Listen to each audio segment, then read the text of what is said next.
Kuching. Silakan Abang Muasili. Terima kasih Dilaila. Assalamualaikum dan salam sejahtera. Seorang lelaki orang kurang upaya OKU tercedera dalam kejadian rumah runtuh di Kampung Seduan Jaya di Sibu semalam. Menurut pemangku Ketua Zon 4 Jabatan Bomba dan Penyelamat Sarawak Wan Kamarudin Wan Ahmad, lelaki OKU berusia 34 tahun itu cedera di bahagian leher dan bahu akibat terkena serpihan kaca dan dihempap kayu. Dalam kejadian sekitar pukul 1.30 tengah hari itu, sebuah rumah jenis konkrit runtuh di bahagian tengah dipercayai akibat tanah mendap. Kejadian turut menjejaskan sebuah rumah bersebelahan kerana kedua-dua rumah berkenaan bersambung di bahagian bumbung berandanya. Wan Kamarudin yang dihubungi memberitahu OKU berkenaan dikeluarkan oleh orang ramai dan dibawa ke tempat selamat sebelum diberi rawatan oleh anggota bomba sebelum dihantar ke Hospital Sibu untuk diberi rawatan lanjut. Rumah yang didiami OKU itu turut didiami 5 lagi ahli keluarga lain, manakala rumah kedua didiami seramai 13 orang penghuni. Dalam operasi itu, anggota bomba bertindak mengurangkan risiko kerosakan rumah bersebelahan dengan memotong besi sambungan bumbung.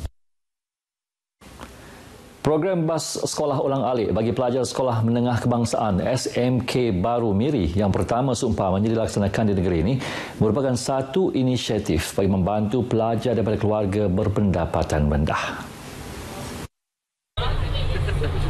Ahli Dewan Undangan Negeri Pujuk Dr. Ting Tion Chun berkata, inisiatif ini dilaksanakan oleh Persatuan Ibu Bapa dan Guru PIBG SMK Baru Miri menerusi peruntukan yang disalurkan oleh Kerajaan Pakatan Harapan. So hopefully through this bus from the funding from the Pakatan Harapan government that we can improve the student attendance in this school and so forth will improve the student academy.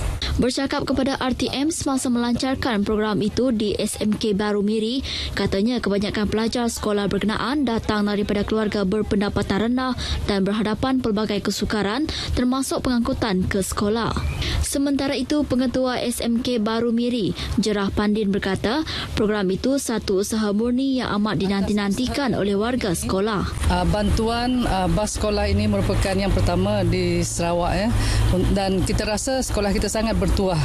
YB menyalurkan bantuan melalui PIBG. Terima kasih ahli PIBG yang mengusahakan bas ini dan kita berharap bukan saja kehadiran 100% tetapi juga pencapaian akademik pelajar SMK baru akan meningkat dengan bantuan YB. Terima kasih YB. Kami sayang YB. Yang inisiatif ini selalu bagus bagi saya untuk pihak pelajar yang kurang mampu.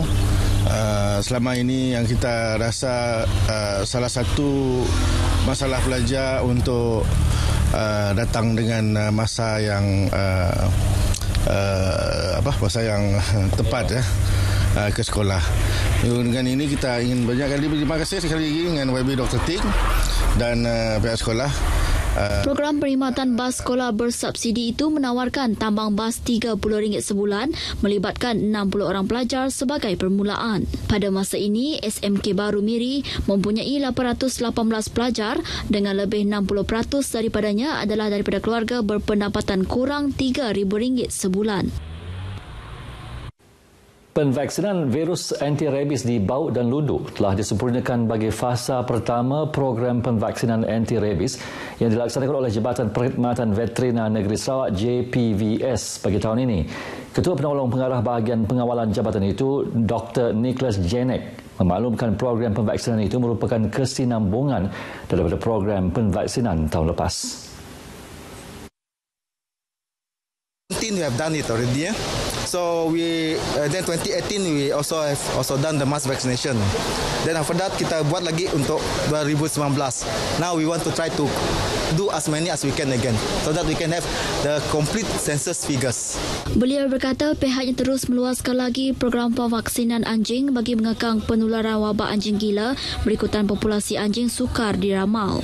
Dr. Nicholas ditemui selepas program kesedaran wabak rabies di Dewan RPR Batu Kawal Fasa 1 di Kuching. Sementara itu, Pegawai Perubatan dari Unit Kawalan Penyakit Berjangkit Pejabat Kesihatan Kuching, Dr. Teo Wan Jul menasihatkan orang awam yang digigit menggigit anjing supaya merujuk kepada klinik gigitan anjing berdekatan untuk mendapatkan suntikan vaksin anti-rabies. So, klinik kesihatan kami akan bagi sedikit ATT, anti-tetanus punya vaksin. Lepas itu kami akan refer kes-kes semua kepada hospital untuk rawatan lanjut.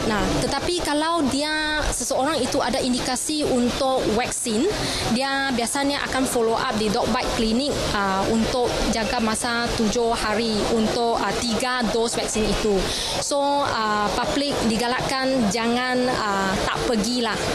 Untuk rekod, setakat ini 62 kawasan di Sarawak telah diisytiharkan sebagai kawasan wabak rabies kecuali bahagian Limbang. Sejumlah 16 kes kematian dan 1 kes masih kritikal dicatatkan sejak wabak itu dikesan pada tahun 2017.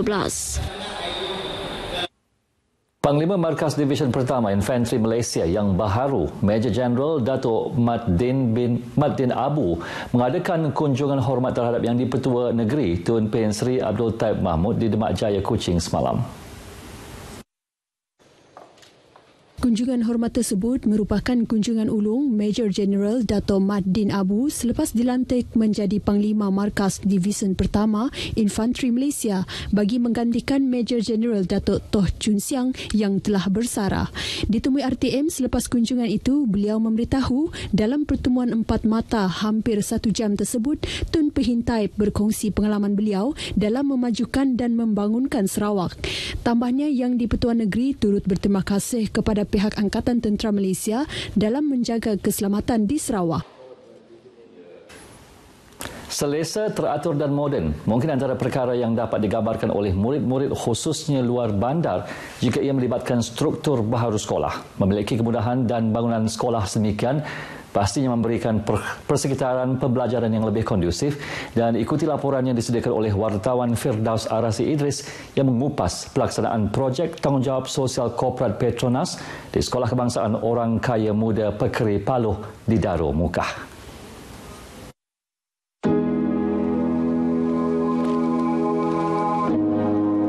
Terletak 3 jam perjalanan menggunakan bot ekspres dari Bandar Sibu, struktur kayu asrama harian yang berusia lebih 30 tahun sejak didirikan pada 1985 ini kian rapuh dimakan masa. Selang tahun berubah, keadaan semakin sempit dengan bilangan murid yang menetap di asrama bertambah. Inilah keadaan semasa Dewan Makan yang didirikan lebih 30 tahun yang lalu di asrama ini, dan di sinilah menempatkan seramai 56 pelajar lelaki dan perempuan untuk menjamu selera, makan tengah hari dan sebagainya. Walau bagaimanapun, situasi ini bakal berubah menerusi projek asrama harian luar bandar oleh Petronas yang bakal siap seawal Ogos ini. Setakat pertengahan Februari lepas, struktur asrama baru ini siap 53%. Apabila siap kelak, asrama harian SK Orang Kaya Muda Pekeri Paloh yang dibina sejak Februari 2018 dengan kos 2.8 juta ringgit ini mampu menempatkan seramai 120 orang murid. Ia turut dilengkapi dengan kemudahan termasuk pejabat pengurusan, Dewan Makan, bilik sakit untuk lelaki dan perempuan, 2 bilik warden, tandas, bilik mandi, bilik cucian, dapur dan surau.